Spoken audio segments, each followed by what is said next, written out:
নমস্কার, আমি বিপ্লব travels ব্লগসের host. আজকে আমরা গঙ্গাসাগরে আছি।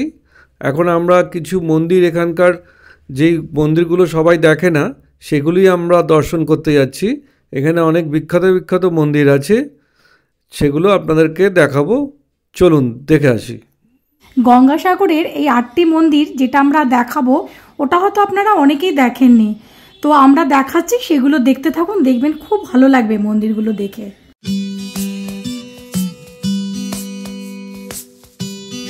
এখানে এসেছি একটা বড় ঠাকুরের মন্দির, এটা একটা স্পট দেখুন। এই মন্দিরটা এখানকার খুব বিখ্যাত মন্দির এবং বেশ সুন্দর করে তৈরি করা মন্দিরটা দেখা যাচ্ছে। এই মন্দিরটা হচ্ছে বড় ঠাকুরের মন্দির, মানে হচ্ছে শনিদেবের মন্দির। এদের লাইটিং সিস্টেমটা হচ্ছে অটোমেটিক, 6টা বাজলেই অটোমেটিক জ্বলে যাবে। কিন্তু মেঘলা বলে না জায়গাটা অন্ধকার হয়ে গেছে। আমরা এখান থেকে বেরিয়ে যাচ্ছি, আবার পরবর্তী কোনো মন্দিরের উদ্দেশ্যে রওনা দিচ্ছি।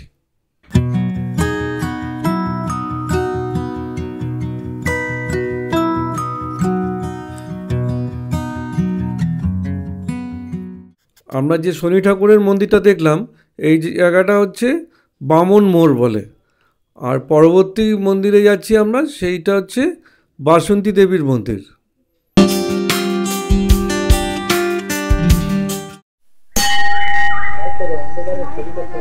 এটা আর একটা গঙ্গাসাগরের একটা জাগ্রত মন্দির, বাসন্তী মাতার মন্দির, মানে দুর্গা মন্দির বলতে পারেন। এটা পার্মানেন্ট এটা মন্দির, কিন্তু এখানে সবসময় আপনারা আসলে দুর্গা মাতাকে দেখতে পাবেন এবং এখানে যে যা কামনা করে তা নাকি পরিপূর্ণ হয়। এটা গঙ্গাসাগরে ধবলাট শিবপুরে অবস্থিত।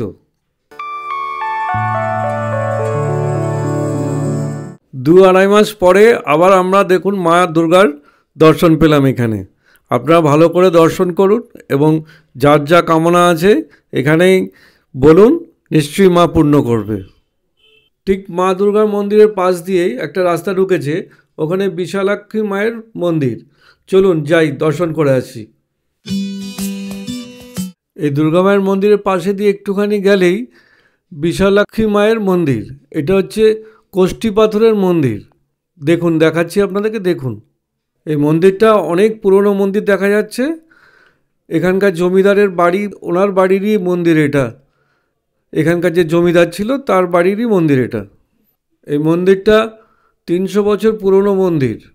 এর অবস্থা খুবই খারাপ, ভালোভাবে মেনটেন্স হয় না, তার জন্য প্রায় ভগ্নদশা অবস্থা। এটা কোষ্ঠী পাথরের মূর্তি, এটা 300 বছর পুরনো। এর আগেটাতে কোষ্ঠী পাথরের মূর্তি দেখলেন, এই তার রথ, রথে করে বেরোয় ঠাকুর। এখান থেকে বেরিয়ে যাচ্ছি, বেরিয়ে আবার আরেকটা স্পটে যাচ্ছি, ওটা হচ্ছে রাধাকৃষ্ণর মন্দির দেখতে যাচ্ছি।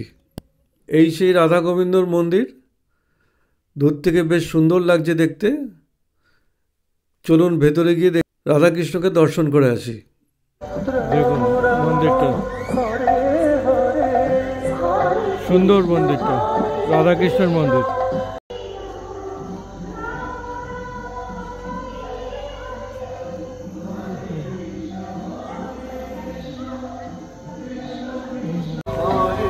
সাঁকোর উপর দিয়ে আসছে, সাঁকো বানানো। মা মনসা মন্দির দেখুন, বলছে খুব জাগ্রত এটা। এটা হচ্ছে ধবলাট শিবপুর। এর আগে যে মন্দিরটা দেখলাম ওটাও ধবলাট শিবপুর ছিল, এটাও তাই। এটা খুব জাগ্রত মায়ের মন্দির, মা মনসা। আর নিচে হচ্ছে তারা মা।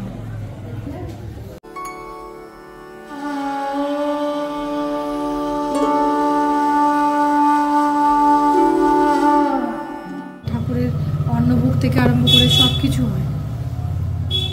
এখানে এসেছি আমরা গোষ্ঠ মন্দির দেখতে। দেওয়ালে সব মহাভারতের কাহিনী খোদাই করে করা হয়েছে, দেখুন।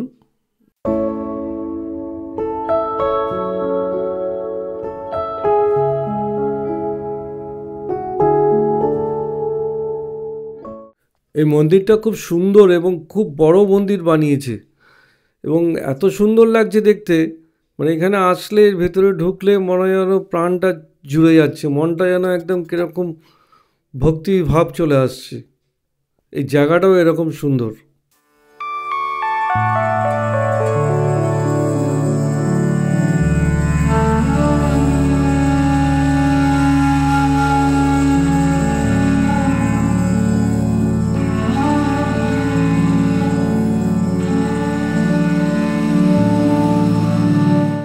এটা হচ্ছে শিব ঠাকুরের মন্দির, ভোলে বাবার মন্দির, দর্শন করুন।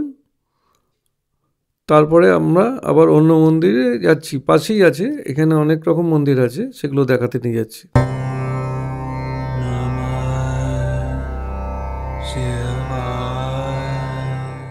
সব পরিবারে আছে, গণেশ ঠাকুর কোলে, মা শীতলা আছে, মা মনসা, গঙ্গা মা, সন্তোষী মা, সবাই আছে। জগন্নাথ দেব, মা সুভদ্রা, লক্ষ্মী, বলরাম, লক্ষ্মী, নারায়ণ, গণেশ সবই আছে, দুর্গা, জগদম্বা সব আছে। মহাদেবের মস্তকে জল প্রদান, শারদীয়া দুর্গোৎসব হয়, লক্ষ্মী পুজো হয়, গোষ্ঠ মাথা মানে ওই যে সব গরু আছে না তাদের পুজো হয়, দেবদেবীর পুজো হচ্ছে, শিবরাত্রি, দোলযাত্রা। মাঝখানে হচ্ছে শিব ঠাকুরের মন্দির, আবার এইদিকে আরেকটা মন্দির যেটা দেখালাম আগে। আবার এখানে যাত্রাপালা আছে পরপর সব, খুব ভালো দেখলাম, মালিও দেখলো, খুব ভালো দেখেছি, মানে মন্দিরটা খুব সুন্দর, খুবই সুন্দর। এই মন্দির থেকে এবার আমরা রামকৃষ্ণ মিশন আশ্রমে যাচ্ছি। রামকৃষ্ণ মিশন আশ্রম, রামকৃষ্ণ মিশন।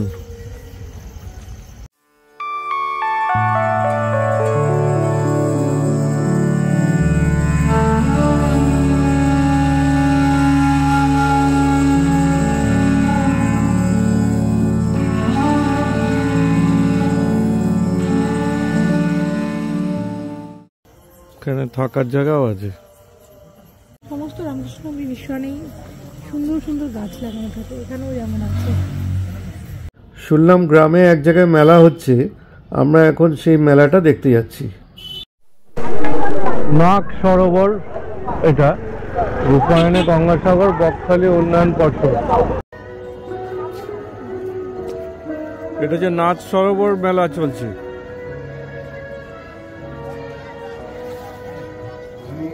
ফাংশন হবে, ফাংশনের জন্য লোক বসে আছে। দেখুন, এই মন্দিরটা হচ্ছে শ্রী শ্রী সাগরেশ্বর মহাদেব, এটা পার্মানেন্ট মন্দির এখানে।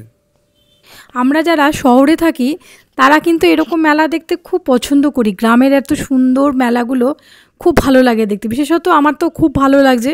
এবার চলুন দেখি কি কি ঠাকুর আছে ওইখানে, আপনাদেরকে দেখাই।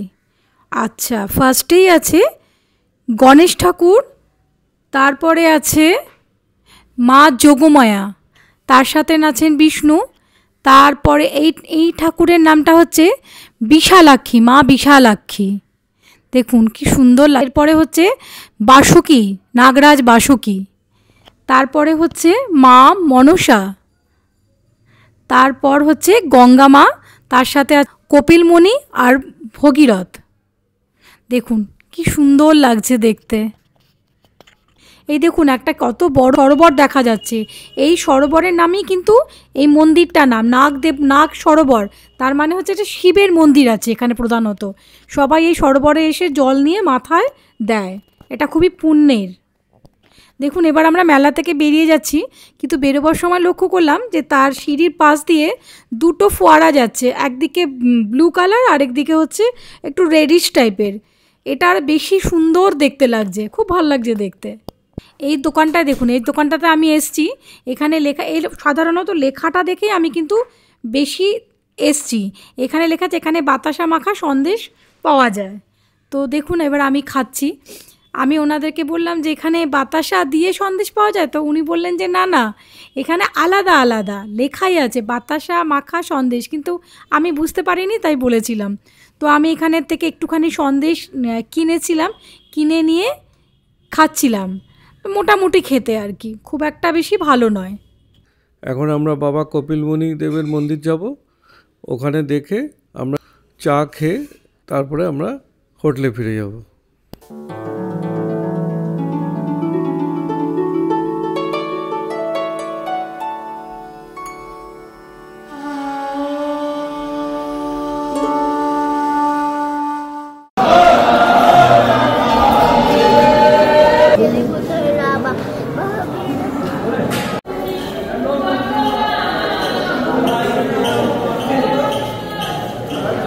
কি খাচ্ছ গো? একটা পকোড়া নিয়েছি 100 গ্রাম, মুড়ি, ভালো খেতে মুড়িটা। ঝালমুড়ি আর পাকোড়া, চা। আর চা খাচ্ছে। মুড়িটা তোমার। মন্দিরের পাশেই দোকানে ঝাল। এখান থেকে চা নেওয়া হলো, আর ওই পাশে ওখান থেকে পাকোড়া নেওয়া হলো আর ঝালমুড়ি ওটা খাচ্ছি। ঝাল বেশ মুচমুচে ভাজা পাকোড়া খেয়ে আমরা হোটেলে ফিরে যাব। আজকের ভিডিওটা আমরা এখানে শেষ করি তাহলে। খুব ভালো থাকবেন এবং আমাদের সঙ্গে থাকবেন। নমস্কার।